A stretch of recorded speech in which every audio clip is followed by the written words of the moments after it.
इसमें सबसे इंपॉर्टेंट बात क्या है, यहां समझिए स्ट्रेस। स्ट्रेस मतलब मैकेनिकल स्ट्रेस, साइकोलॉजिकल स्ट्रेस की बात नहीं हो रही है।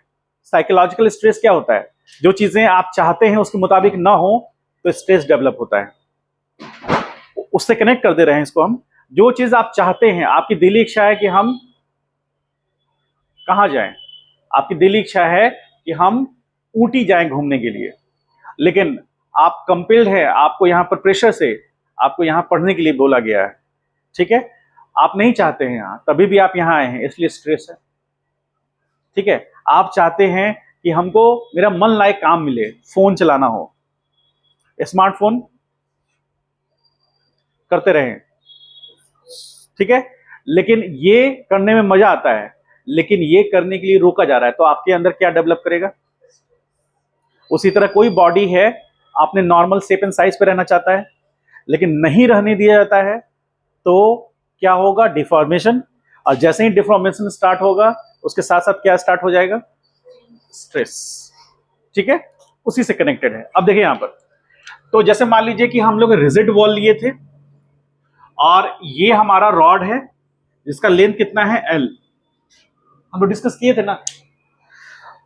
तो अब यहां पर क्या है कि यहां एक फोर्स लग रहा है, एक्सटर्नल फोर्स, जिसको हम पी से डिनोट कर रहे हैं। सपोज 500 किलो न्यूटन का फोर्स लग रहा है, और इसके इस डायरेक्शन में वॉल लगा रहा है, इस पर फोर्स 500 किलो न्यूटन का। ये फोर्स किसके थ्रू लगा हुआ है, जितना है वो इतना है। इसका मतलब समझ पा रहे हैं, वॉल क्या करेगा, वो अपने वॉल एक तरह से मतलब वेरिएबल फोर्स डेवलप करेगा, जितनी जरूरत है उतना ही खर्च करेगा। ठीक है, इधर का फोर्स डिमांड कर रहा है 100 किलो न्यूटन का, मान लीजिए, तो वो वॉल उस इस रॉड पर कितना फोर्स लगाएगा, 100 न्यूटन, 100 किलो न्यूटन लगाएगा। जैसे इसकी फोर्स की मैग्नीट्यूड बढ़ती जाएगी तो वो भी बढ़ाएगा। एक ऐसा लिमिट आएगा कि ये फोर्स बढ़ गया, मान लीजिए कि 500 किलो न्यूटन से ज्यादा हो रहा है, लेकिन यहां पर जो वॉल इस रॉड को अपने साथ अटैच किए हुए है, उसका फोर्स 500 किलो न्यूटन से ज्यादा नहीं है। तो जैसे ही उससे बढ़ेगा, ये वहां से उखड़ जाएगा, क्रैक हो जाएगा। ठीक है, अभी उसकी बात नहीं हुई है, अभी वो उसके साथ अटैच है। ठीक है, अटैच करने के बहुत सारे तरीके हैं। परमानेंट ज्वाइंट करने के, दो मैकेनिकल बॉडी को या दो रॉड्स को या दो अलग अलग इंस्ट्रूमेंट या फिर अलग अलग मेंबर को ऐड करने के बहुत सारे तरीके हैं। उसमें से एक तरीका है रिवेटेड ज्वाइंट। रिवेटेड ज्वाइंट सुने हैं आप लोग। ज्वाइंट्स को, जैसे एक प्लेट है और एक प्लेट है, उसको ऊपर लैप करके और उसमें होल करके रिवेट्स ज्वाइंट कर देना, जिससे एयरक्राफ्ट बनता है। टैंक, टैंक का नाम सुने हैं, वो बनता है। सबमरीन का नाम सुना है आपने, या फिर जो शिप है, बड़ा बड़ा शिप, उसी से बनता है, लैप ज्वाइंट से बनता है। रिवेटेड ज्वाइंट्स बोलते हैं। उसके बीच में होल करके इधर हिट किया जाता है और इधर हिट किया जाता है, इसको जाम जाम कर दिया जाता है, तो अब ये हिलेगा नहीं, उसको परमानेंट ज्वाइनिंग बोलते हैं। नट एंड बोल्ट से भी हम लोग ज्वाइन करते हैं। ठीक है, जैसे दरवाजा नट एंड बोल्ट से ज्वाइन किया हुआ है, उसको हम लोग रिलीज कर सकते हैं। और बहुत सारे तरीके हैं ज्वाइंट होने के। एक वेल्डिंग भी है, दो मेंबर को ज्वाइंट करना है परमानेंटली, तो आप वहां वेल्डिंग कर दीजिए, ज्वाइंट हो जाएगा। ठीक है, तो सपोज मान लीजिए कि यहां पर वेल्डिंग ज्वाइंट किया हुआ है, ठीक, तो अब यहां फोर्स बढ़ रहा है, तो ये रॉड पर वॉल भी उतना ही फोर्स लगा रहा है, तो ये रॉड पर नेट फोर्स क्या है, 0। तो सेम कंडीशन आ गया, जनरल इक्विलिब्रियम अचीव हो गया। अब हम क्या कर रहे हैं कि फोर्स लगने से क्या हो रहा है कि ये रॉड के अंदर डिफॉर्मेशन हो रहा है, तो रॉड के अंदर डिफॉर्मेशन हो रहा है तो इसका लेंथ बढ़ रहा है। फोर्स लगा किधर, उसके लेंथ के अलोंग लगा है ना, लॉन्गिट्यूडनल एक्सिस के अलोंग, तो ये लेंथ उसका बढ़ा और ये लेंथ मान लीजिए डेल्टा एल हो गया। ठीक है, तो ये क्या करेगा, ये रॉड के अंदर में जो ये रॉड है, इस रॉड की खासियत क्या है कि अंदर में जो भी इसके मटेरियल है वो एक रिस्टोरिंग फोर्स लगाएगा। कल भी हम लोग डिस्कस किए थे ये। तो ये रिस्टोरिंग फोर्स क्या करेगा,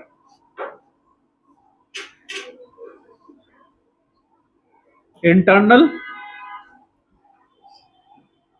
रिस्टोरिंग फोर्स। ये इंटरनल रिस्टोरिंग फोर्स क्या करेगा, ये इंटरनल रिस्टोरिंग फोर्स उस फोर्स जो एक्सटर्नल लग रहा है उसको अपोज करेगा।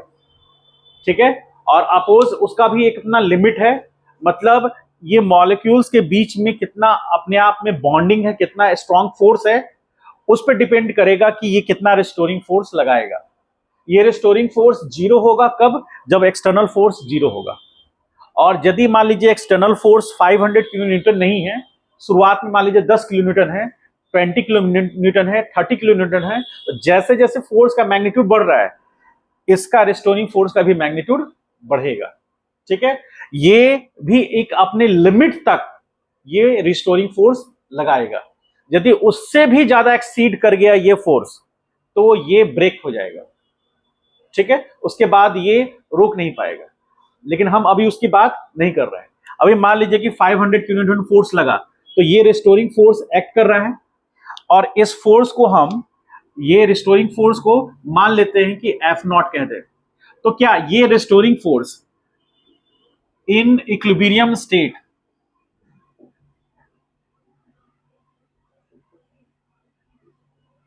यदि इक्विलिब्रियम स्टेट की हम बात करें, तो F0 जो है that is internal restoring force which opposes the external force। ठीक है, तो ये F0 जो होगा, F0 बराबर P होगा क्या?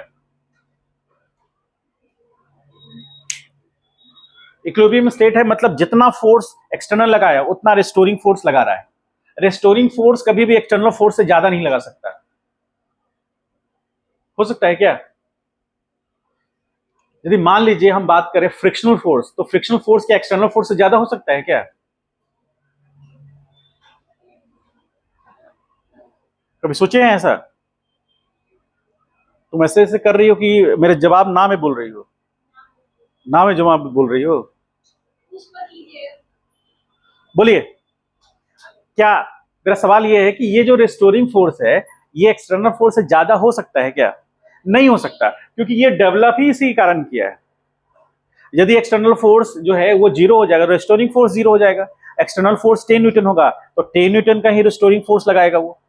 ठीक है, और यदि एक लिमिट के बाद यदि वो बढ़ता चला गया, तो ये ब्रेक हो जाएगा। वो हम उसकी बात बाद में करेंगे, अभी हम लोग बात कर रहे हैं इसकी। इसमें ये इतना है। अब तो हम स्ट्रेस को कैसे डिफाइन करते हैं, तो यहां स्ट्रेस को डिफाइन करते हैं, स्ट्रेस दैट इज सिग्मा। तो सिग्मा इज इक्वल टू होता है internal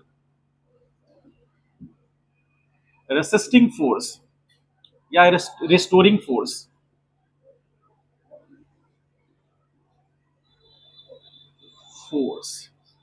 per unit cross sectional area.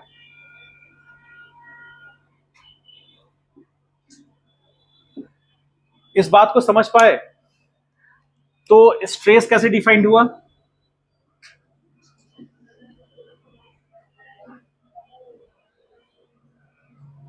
Restoring force per unit area, वही को हम बोलते हैं स्ट्रेस। अब यहां पर हम ये लिख सकते हैं क्या, sigma is equal to P division में ए, ऐसा लिख सकते हैं क्या? पी क्या है?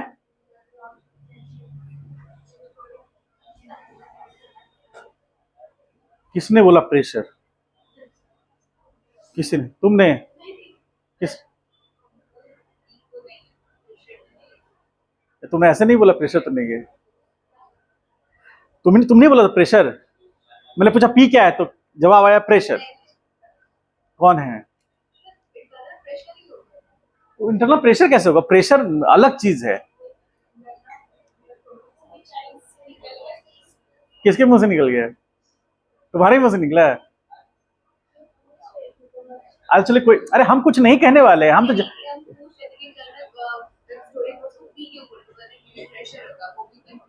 नहीं, मैंने ये पूछा था, ऐसा नहीं है। मैंने ये पूछा था कि वेयर पी क्या है, यहाँ पर पी क्या है, तो आपने बोला प्रेशर। प्रेशर नहीं है, ये इंटरनल रेसिस्टिंग फोर्स है।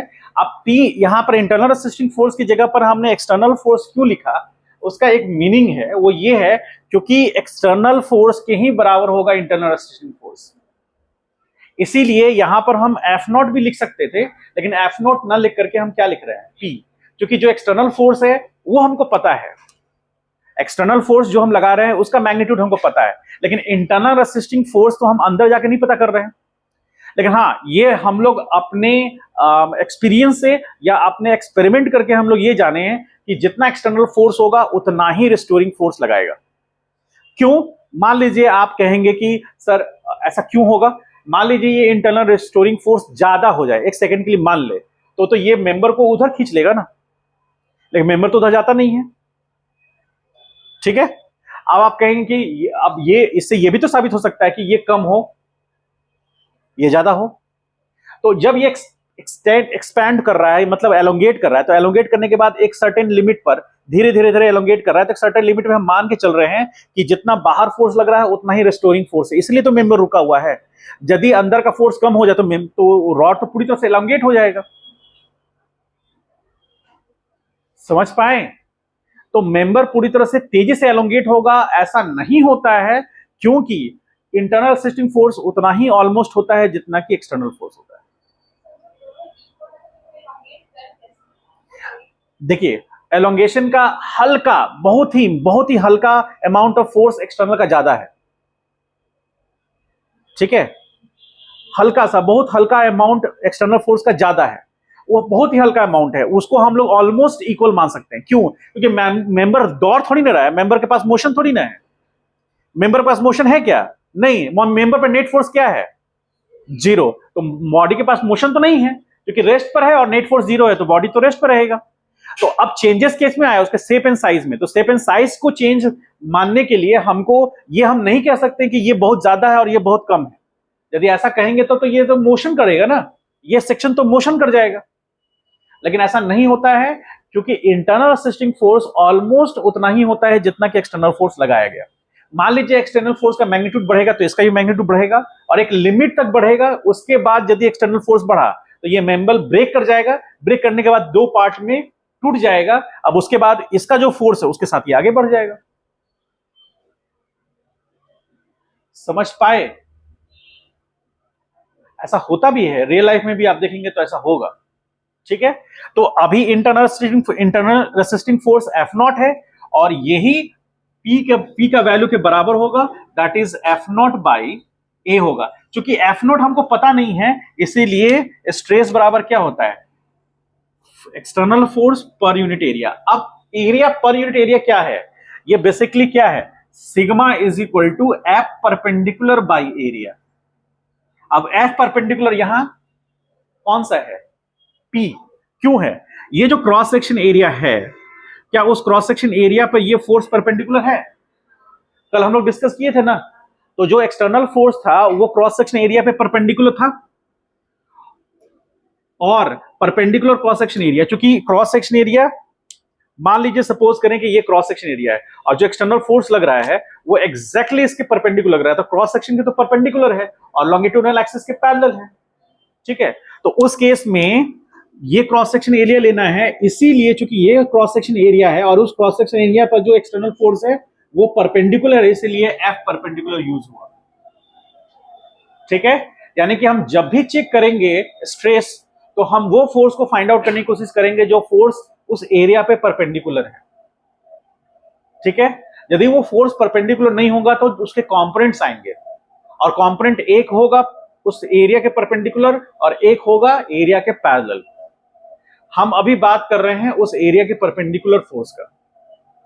समझ पाए? जैसे मान लीजिए कि ये सरफेस है,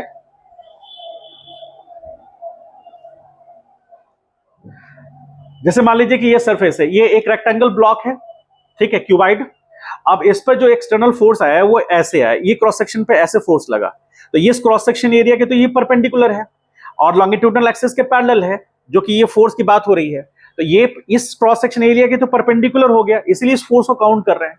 मान लीजिए सपोज करें कि ये फोर्स ऐसे लग रहा हो, इस तरह से लग रहा हो ऐसे, तो ये क्रॉस सेक्शन एरिया पर परपेंडिकुलर है क्या? नहीं है, तो उसका एक कंपोनेंट ऊपर हो गया और एक कंपोनेंट इधर हो गया, तो इस फोर्स का एक वर्टिकल कंपोनेंट ऊपर आया और एक कंपोनेंट उसका इधर आया, तो ये कंपोनेंट उसका लॉन्गिट्यूडनल एक्सिस के अलोंग हो गया जो कि क्रॉस सेक्शन पे परपेंडिकुलर है, और एक जो हो गया वो क्रॉस सेक्शन एरिया के परपेंडिकुलर मतलब पैरेलल हो गया लॉन्गिट्यूडनल एक्सिस के परपेंडिकुलर जो ट्रांसवर्स डायरेक्शन में।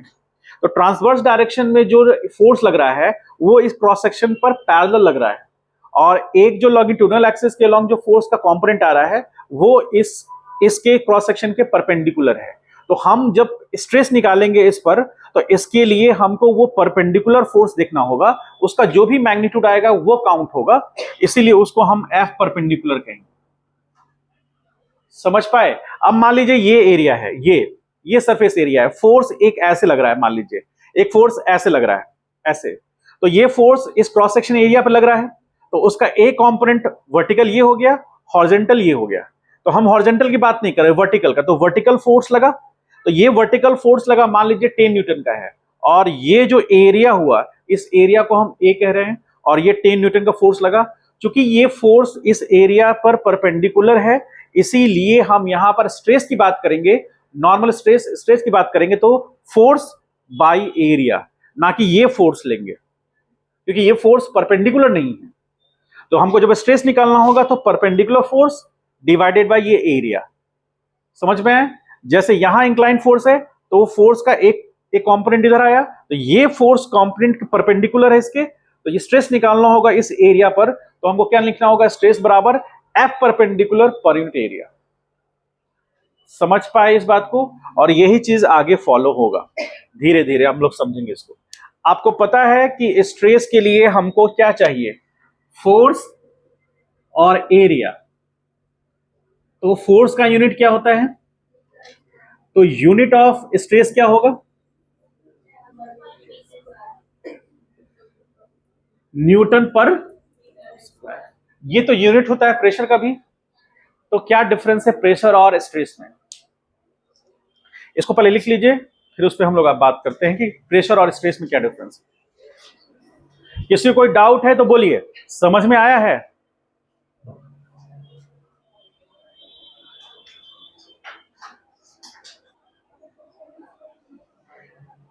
देखिए स्ट्रेस क्या है, ये एक इंटरनल फोर्स है, इंटरनल कोई बॉडी, पर सुनिए ध्यान से, लिख ली सब लोग। देखिए कोई इंटरनल फोर्स डेवलप कर रहा है कोई बॉडी।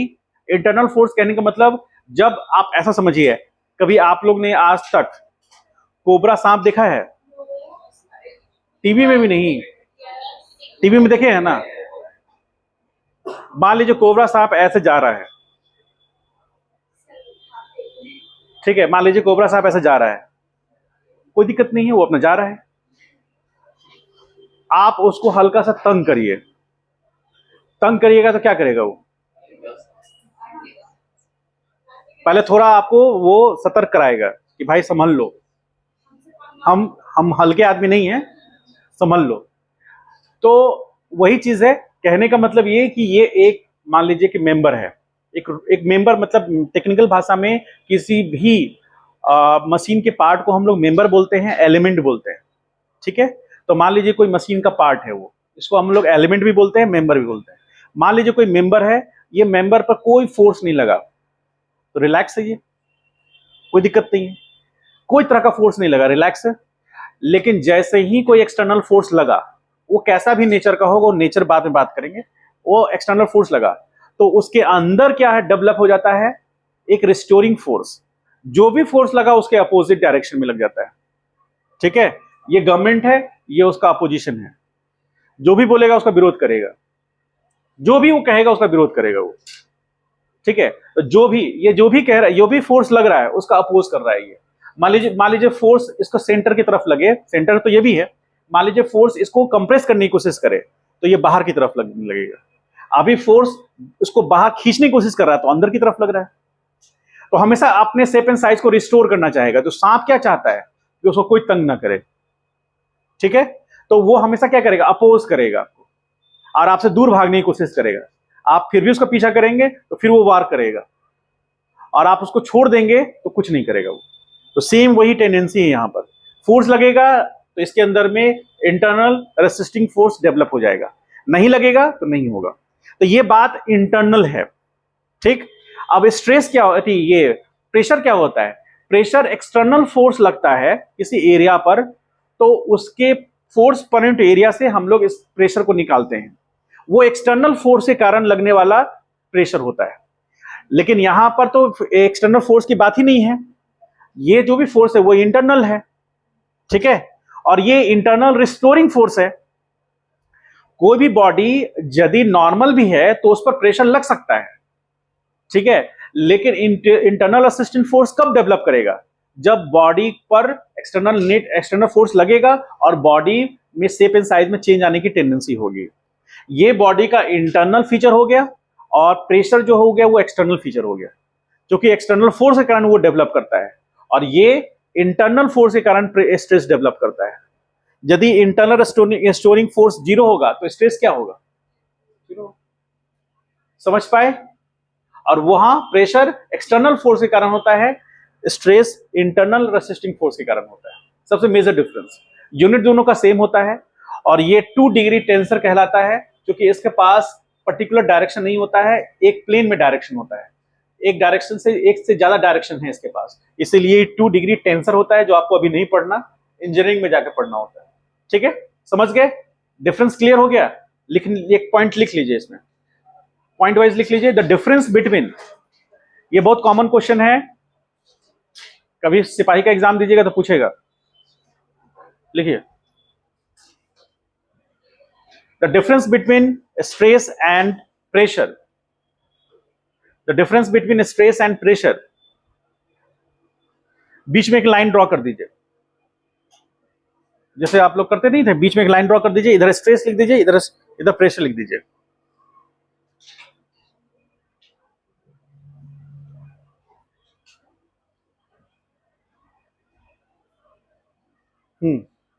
लिखिए, स्ट्रेस में लिखिए, it is developed due to, it is developed due to internal resisting force, it is developed due to internal resisting force. उसी के बगल में प्रेशर में लिखिए, it is developed, it is developed, it is developed due to external force, it is developed due to external force. ठीक, अगले point में लिखिए,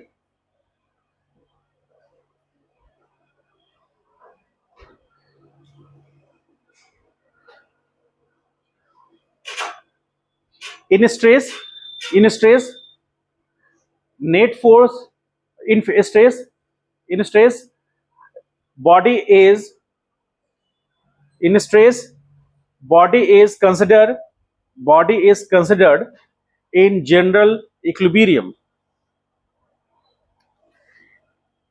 in stress body is considered, body is considered in general equilibrium। General equilibrium clear है? अगला इधर pressure की तरफ लिखिए, to develop pressure on a member, to develop pressure on a member, it is not necessary to have, to develop pressure on a member, it is not necessary to have general equilibrium, it is not necessary to have general equilibrium।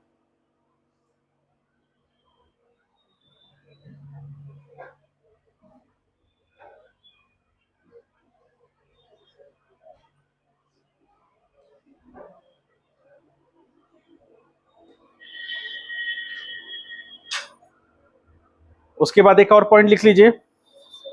ठीक है, इतना काफी है, दोनों काफी है। ठीक, आगे बढ़िए, आगे चलते हैं हम लोग।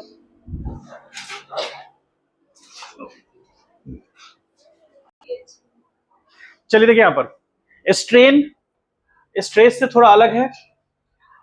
एक सवाल जनरली उठता है कि पहले स्ट्रेस डेवलप करता है कि स्ट्रेन, तो इसका एक सही जवाब यह है कि बॉडी पर एक्सटर्नल फोर्स लगने के बाद जो उसके शेप एंड साइज को चेंज करने के लिए रिस्पॉन्सिबल है, तो सबसे पहले स्ट्रेन डेवलप होता है।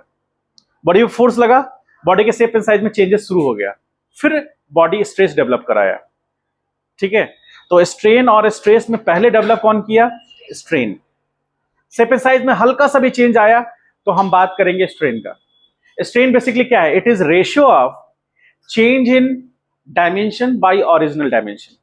जनरल स्ट्रेन का डिफिनेशन हो गया। तो यदि किसी बॉडी के शेप एंड साइज में चेंज आएगा तो स्ट्रेन डेवलप करेगा, यदि शेप एंड साइज में चेंज नहीं होगा तो स्ट्रेन डेवलप नहीं करेगा। हम लोग क्लासिकल मैकेनिक्स में कहीं पर भी हम लोग स्ट्रेन या स्ट्रेस की बात नहीं करते। क्यों? क्योंकि हम बॉडी को क्या मानते हैं? पार्टिकल। ठीक है, इससे पहले रोटेशन में हम क्या मानते थे? बॉडी को कंप्लीट बॉडी मानते थे, लेकिन उसके रोटेशन पे ध्यान देते थे, पार्टिकल के उसके सर्कुलर पाथ पे ध्यान देते थे। अभी हम लोग जो बात कर रहे हैं वो बॉडी ना ही रोटेट कर रहा है ना ही ट्रांसलेट कर रहा है। अभी बॉडी में क्या हो रहा है? चेंजेस क्या आ रहा है? उसका शेप एंड साइज चेंज हो रहा है, और फोर्स लगने के कारण जो शेप एंड साइज में चेंजेस आ रहा है उसी को हम स्टडी कर रहे हैं।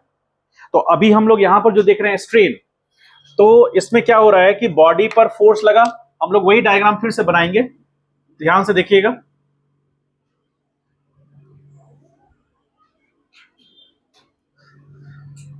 ये उसका लॉन्गिट्यूडनल एक्सिस हुआ और क्रॉस सेक्शन एरिया।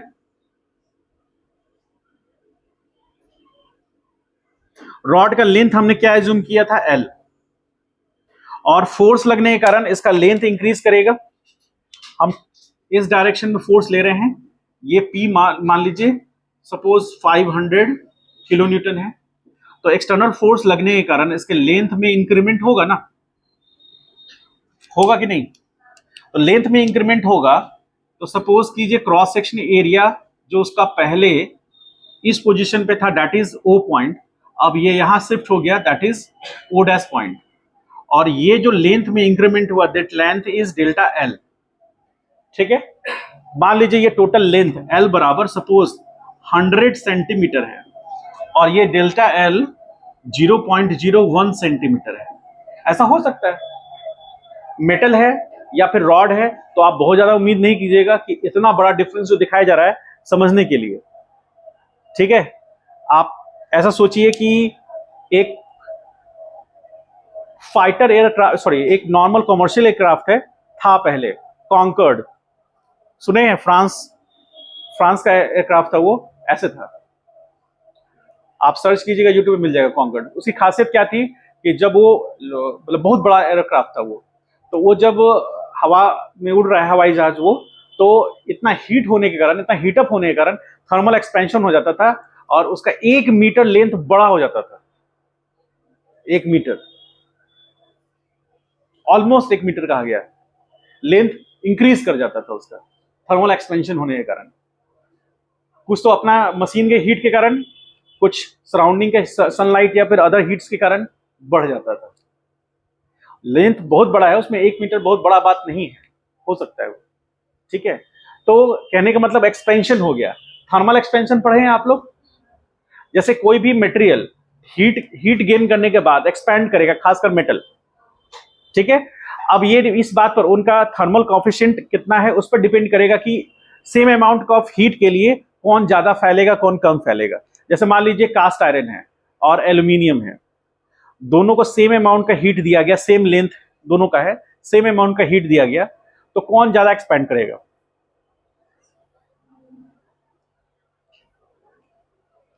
बोलिए।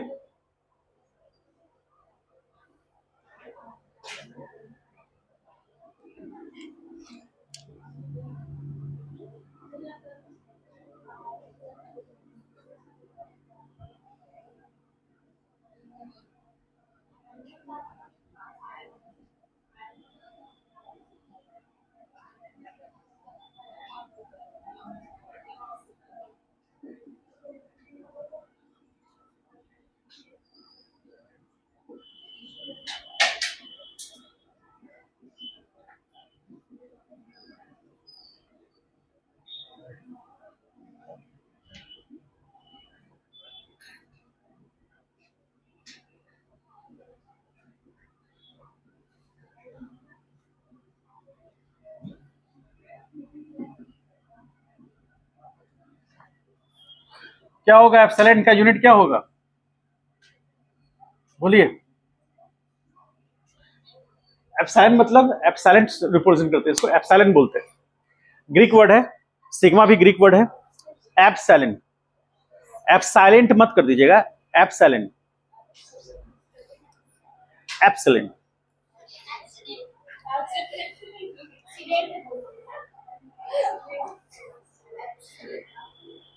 ठीक है, बोल के देखिए। पूरा ऑपरेशन कर दिया आप लोगों ने एप्सिलेंट का। ठीक है, एप्सिलेंट ये ग्रीक वर्ड है, इससे पहले सिग्मा वो भी ग्रीक वर्ड था। आगे भी हम लोग अलग अलग पढ़ेंगे, सिग्मा एन सिग्मा पी अलग अलग पढ़ेंगे, सबका अपना अपना मीनिंग है। इसको राइट डाउन कीजिए, आगे बढ़ते हैं हम लोग। चलिए जल्दी आगे बढ़िए।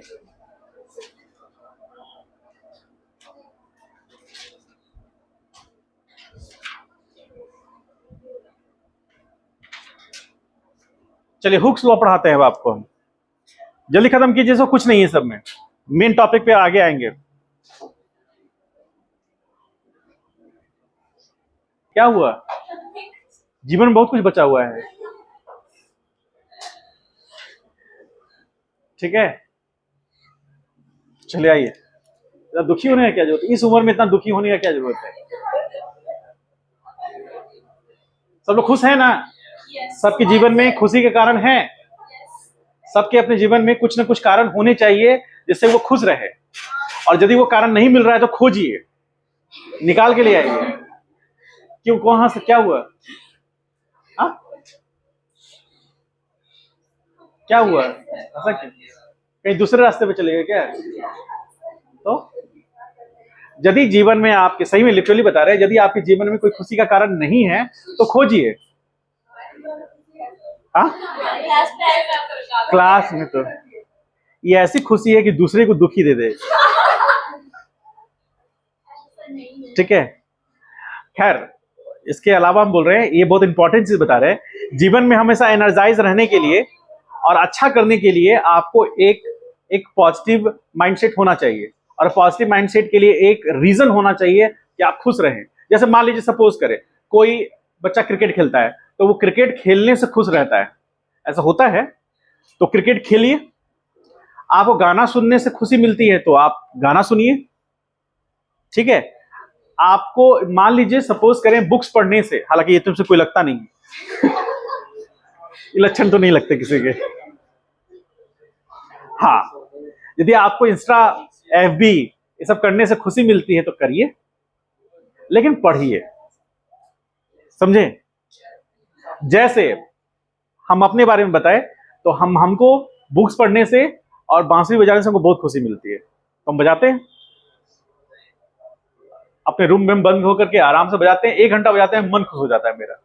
उसका लगता है कि ये दुनिया जो है ना, मेरे कॉन्फिडेंस चौगुना हो जाता है एकदम। फिर उसके बाद कोई फोन करके बोलता है कि अरे मोदी जी फोन कर रहे हैं, मतलब रखो, ऐसा कॉन्फिडेंस है। सही में लिटरली बता रहे हैं। फिर लगता ही नहीं कि कोई ऐसा कॉन्सेप्ट है जो हम नहीं पढ़े होंगे, या नहीं हमको लगता है कि हम नहीं बता सकते, ये कॉन्फिडेंस आ जाता है। और उसकी सबसे बड़ी खासियत क्या है कि गर्दन के ऊपर का सारा पोर्शन हल्का हो जाता है एकदम। आप ब्लो कितने सेकंड कर सकते हैं? 10 सेकंड, 20 सेकंड, 25 सेकंड। हम ब्लो 47 सेकंड कर सकते हैं, लगातार 47 सेकंड तक हम ब्लो कर सकते हैं। एक किसी भी स्वर को, मान लीजिए प है या ध है या स है, कोई स्वर को हम 47 सेकंड तक ब्लो कर सकते हैं। यही बात को साबित कर रहा है कि आपसे ज्यादा मेरा लंग्स एक्सपैंड कर सकता है। इसकी प्लस पॉइंट है, मन भी अच्छा लगता है, आपसे ज्यादा मेरा लंग्स भी एक्टिव है। सोचिए कितनी अच्छी बात है। और कुछ ऐसा पॉजिटिव करिए आप भी, समझ गए? दुखी रहने से, और जिस दिन आप ऐसा करने लगेंगे, कोई ऐसा कारण खोज लेंगे जिससे आप खुश हैं, तो आपके काम करने की एफिशिएंसी बढ़ जाएगी, बिल्कुल बढ़ेगी। काम करने की एफिशिएंसी बिल्कुल बढ़ जाएगी, और लाइफ नया लगेगा, एनर्जाइज लगेगा। समझ गए? लेकिन वो रीजन आपको खोजना है, और वो रीजन संवैधानिक होना चाहिए। संवैधानिक मतलब क्या हुआ? जो कि सोशली एक्सेप्टेबल है। किसी को थप्पड़ मारने से खुशी होती है? हाँ, क्लास खत्म होगा, वहां शुरू हो जाना बाहर जाके।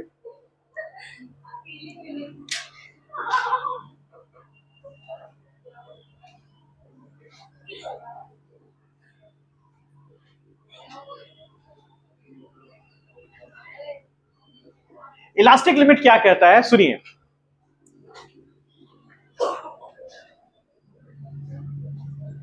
इलास्टिक लिमिट क्या कहता है, ध्यान से समझिएगा। यदि किसी बॉडी पर, ध्यान से सुनिएगा तब ये हुक्स लॉ समझ में आ जाएगा, ठीक है। बहुत बेसिक लेवल समझाने की कोशिश करेंगे, क्योंकि हम लोग को तो बहुत हाई लेवल पढ़ना था, आप लोगों को बेसिक लेवल पे समझाते हैं। आप लोग ये बात को तो मानते हैं, यदि किसी बॉडी पर एक्सटर्नल फोर्स लगेगा तो बॉडी में स्ट्रेस डेवलप करेगा, पहला बात। दूसरा बात, स्ट्रेस डेवलप करेगा तो वो स्ट्रेस का जो भी मैग्नीट्यूड होगा वो इस बात पे डिपेंड करेगा कि एक्सटर्नल फोर्स क्या है। यदि एक्सटर्नल फोर्स का मैग्नीट्यूड बढ़ेगा तो वो इंटरनल रेसिस्टिंग फोर्स बढ़ाएगा, तो इंटरनल रेसिस्टिंग फोर्स बढ़ेगा क्योंकि एक्सटर्नल फोर्स बढ़ रहा है, इसीलिए स्ट्रेस बढ़ेगा। और यदि स्ट्रेस बढ़ेगा तो हम ये बात को भी मानते हैं कि स्ट्रेन बढ़ेगा। स्ट्रेन क्या कहता है, लेंथ में बढ़ा, यानी लेंथ में इंक्रीमेंट होगा। हम लोग अभी जस्ट इसके जस्ट पहले जो देखे थे उसी को ध्यान में रख करके सोचें, फोर्स लगा तो स्ट्रेस डेवलप किया, स्ट्रेस के साथ साथ लेंथ भी तो बढ़ रहा है। इसका मतलब है कि स्ट्रेन भी बढ़ेगा, क्योंकि change in length bye original length होता है, और वो 0.01 से बढ़ करके 0.02 हो गया तो स्ट्रेन बढ़ेगा ना, बढ़ेगा कि नहीं बढ़ेगा। तो स्ट्रेन बढ़ने पर स्ट्रेस डेवलप कर रहा है, मतलब स्ट्रेस बढ़ने पर स्ट्रेन डेवलप हो रहा है, या स्ट्रेन के बढ़ने पर स्ट्रेस बढ़ रहा है।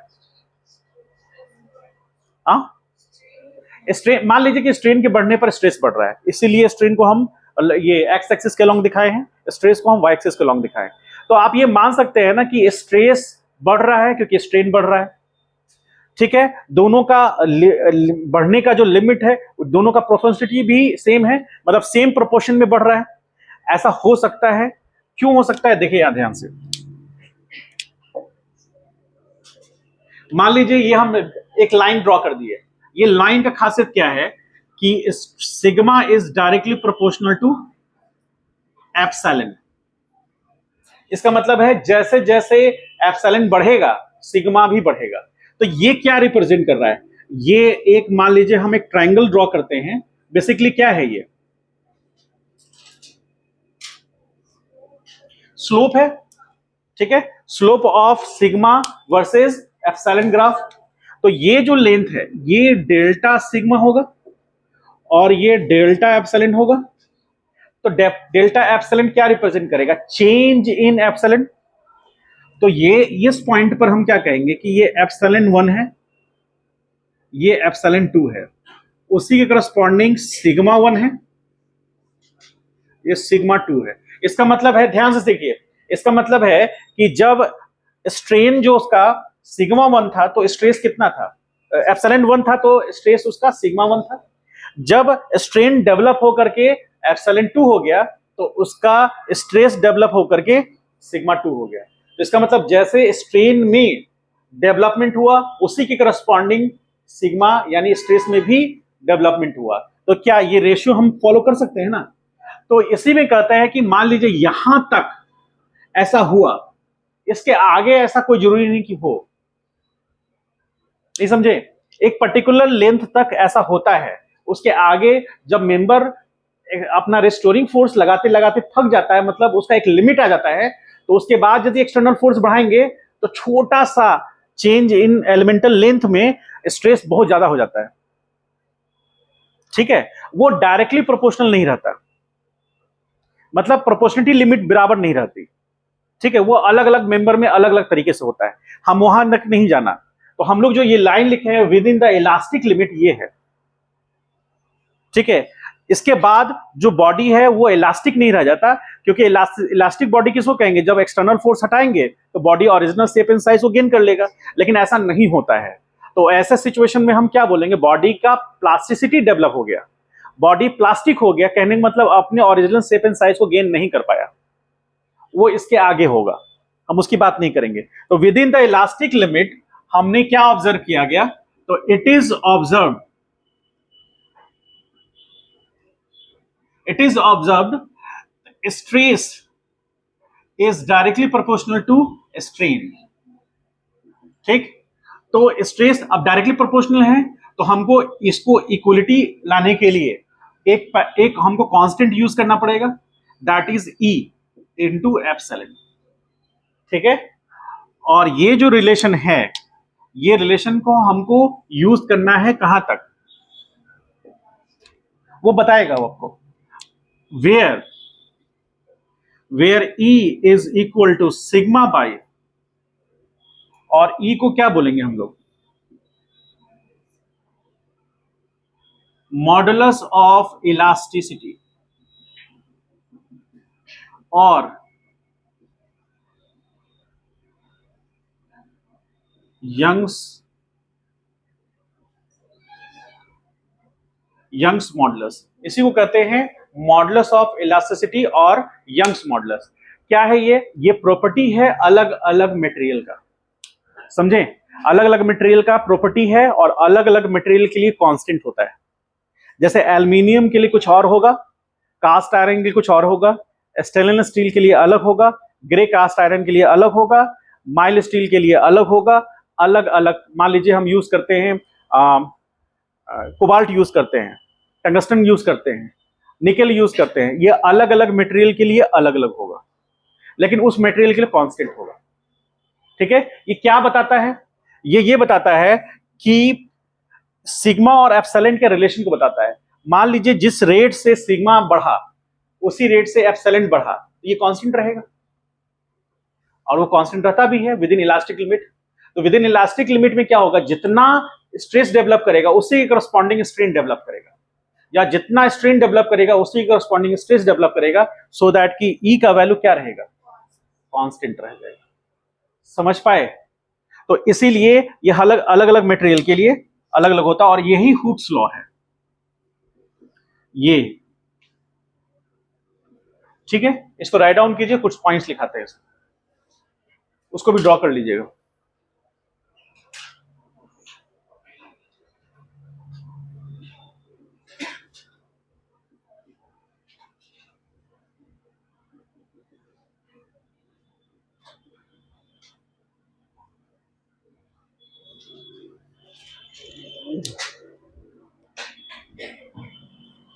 यूनिट क्या होगा इसका, वही होगा जो स्ट्रेस का है, क्योंकि स्ट्रेन का तो यूनिट होगा ही नहीं।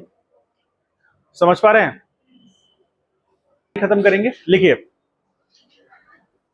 Hooke's law applicable, Hooke's law is applicable for for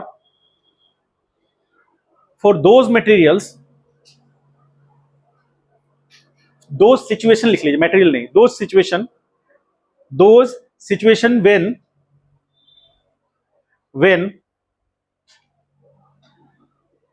when stress develop in the member, stress develop in the member is directly proportional to its strain, is directly proportional to its strain, is directly proportional to its strain। ठीक है, and it is constant for a particular material, it is constant for a particular material, its unit is similar to, its unit is exactly same as, its unit is exactly same as the unit of stress, unit of stress, unit of stress।